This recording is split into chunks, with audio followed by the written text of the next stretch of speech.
4 अप्रैल 2022 Nifty 400 point गिरा, bank Nifty 900 point और Sensex 1300 point. ऐसा क्या हुआ कि स्टॉक मार्केट इतनी तेजी से गिरा आज? और क्या एफआईआई को पता था कि स्टॉक मार्केट गिरने वाला है? और आपकी क्या स्ट्रेटेजी होनी चाहिए आगे, आइए जानते हैं इस वीडियो में। आज 11:30 बजे अराउंड खबर आती है कि आरबीआई गवर्नर शक्तिकांत दास एक स्टेटमेंट पब्लिक में इशू करेंगे 2 बजे के अराउंड। आरबीआई गवर्नर ने उनकी स्टेटमेंट में 2 की चेंजेस करे। एक रेपो रेट 40 बेसिस पॉइंट से बढ़ाया और कैश रिजर्व रेशियो जिसको उन्होंने 50 बेसिस पॉइंट से बढ़ाया। अब ये दोनों कॉन्सेप्ट होते क्या है, आइए समझते हैं। जब भी कोई बैंक किसी पर्सन को लोन देता है तो उसके बदले वो पर्सन बैंक को इंटरेस्ट देता है। वैसे ही जब भी आरबीआई बैंक को लोन देती है तो बैंक उसके बदले में इंटरेस्ट देती है। उस इंटरेस्ट रेट को बोलते हैं रेपो रेट। तो आरबीआई गवर्नर ने जो एग्जिस्टिंग रेपो रेट 4% थी उसको बढ़ा के 4.4% कर दी। अब कैश रिजर्व रेशियो को समझते हैं। जब कोई भी पर्सन बैंक में डिपॉजिट कराता है मनी, तो बैंक को लिक्विडिटी के लिए आरबीआई के पास कुछ डिपॉजिट करना पड़ता है, उसको बोलते हैं cash reserve ratio. Existing cash reserve ratio 4% था, जिसको आरबीआई ने इस मीटिंग में बढ़ाकर 4.45% कर दिया। लास्ट 4 साल से आरबीआई ने ये दोनों रेट को बहुत कम मेंटेन कर रखा था और अब पहली बार ये दोनों रेट को हाइक किया गया है। तो इन दोनों का कंक्लूजन क्या है? जब भी रेपो रेट और सीआरआर रेट बढ़ती है तो उससे इंटरेस्ट कॉस्ट बढ़ती है और मार्केट में जो भी लिक्विडिटी है मनी सप्लाई की वो रिड्यूस हो जाती है। आरबीआई गवर्नर कहना है कि जो ये पॉलिसी है ये अकोमोडेटिव पॉलिसी है। अकोमोडेटिव पॉलिसी का मतलब होता है ऐसी पॉलिसी जो मनी सप्लाई को इंक्रीज करती है, लेकिन इन फैक्ट ये पॉलिसी मनी सप्लाई को रिड्यूस कर रही है। अदर वे अराउंड क्या हो सकता था? क्या इंटरेस्ट रेट पॉलिसी हाइक करना जरूरी था? यूएसए और यूके 3 से 4 बार पॉलिसी हाइक कर चुका है और इंडिया की ये फर्स्ट पॉलिसी हाइक है 4 साल बाद। लेकिन कुछ एक्सपर्ट्स का कहना है कि इंडिया को अभी भी डिमांड पे फोकस करना चाहिए था और उनका जो पॉलिसी हाइक है वो मनी सप्लाई को रिड्यूस कर देगा, जिससे डिमांड इंपैक्ट होगी। इंडिया के पास पहले ही $600 बिलियन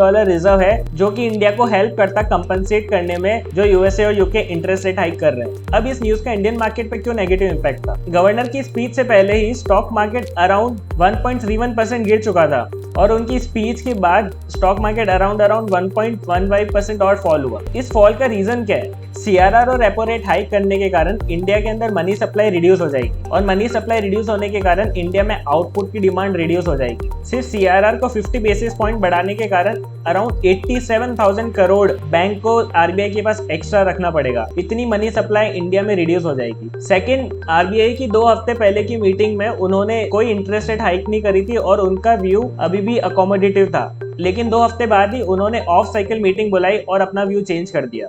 थर्ड, बॉन्ड यील्ड रोज आफ्टर हाइक। जैसे ये आरबीआई पॉलिसी अनाउंस हुई, इंडियन गवर्नमेंट बॉन्ड की 10 साल की यील्ड अराउंड 3.64% इंडिया की बॉन्ड यील्ड बढ़ी है। तो बॉन्ड यील्ड और इंडियन स्टॉक मार्केट में इनवर्स रिलेशन होता है, क्योंकि जितनी ज्यादा बॉन्ड यील्ड होगी उतना ही लोग स्टॉक मार्केट से निकलकर बॉन्ड मार्केट में जाएंगे। और fourth reason, pressure on banking stock. अब बैंकिंग कंपनीज को अराउंड 80,000 करोड़ आरबीआई के पास रखना पड़ेगा और कस्टमर उनके पास लोन लेने आएगा तो उनको हाई रेट पे कस्टमर को मनाना पड़ेगा। तो इन सब रीजंस के कारण इंडियन मार्केट्स में काफी प्रेशर था।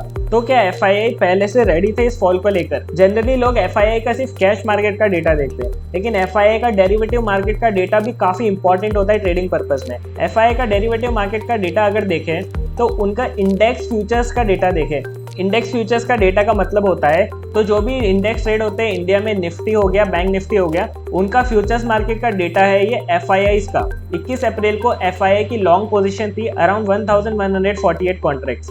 22 अप्रैल को एफआईआई ने इंडेक्स में काफी शॉर्ट किए और उनकी नेट पोजीशन 9463 शॉर्ट हो गई। ऐसे करते करते 2 मई तक उनकी शॉर्ट पोजीशन 36,575 कॉन्ट्रैक्ट्स हो गई। जनरली जो एफआईआई का डेरिवेटिव का डेटा होता है ये अराउंड 50,000 60,000 कॉन्ट्रैक्ट्स प्लस होता है। तो ये डेटा काफी टाइम से इंडिकेट कर रहा है कि अभी मार्केट में कुछ भी खबर आ सकती है और मार्केट क्रैश कर सकता है। और आज 2 मई को सडनली आरबीआई गवर्नर ने मीटिंग अनाउंस और इंटरेस्ट रेट हाइक कर दी। अगर आपको जानना है कि एफआईएस का डेरिवेटिव डेटा कैसे रीड करते हैं और वो डेटा कहाँ अवेलेबल होता है तो आप कमेंट करके बता सकते हैं, मैं नेक्स्ट वीडियो उसकी बना दूंगा। और आप यही चीज निफ्टी के चार्ट में भी देख सकते हैं। जैसे कि 2 मई को अराउंड 1.79% सडन फॉल हुआ, 20 अप्रैल को अराउंड 2.33% सडन फॉल हुआ, 22 अप्रैल को अराउंड 100 पॉइंट्स फॉल हुआ। तो ये डेटा और एफआईआई का फ्यूचर्स ऑप्शंस डेटा से आप आइडेंटिफाई कर सकते हैं कि मार्केट का ट्रेंड क्या है। तो अब गोइंग फॉरवर्ड आगे क्या हो सकता है इसको समझते हैं अमेरिका के इंडेक्स से। अमेरिका का इंडेक्स नेस्डेक, जिसने अपनी इंटरेस्ट रेट हाइक पॉलिसी दिसंबर से चालू कर दी थी,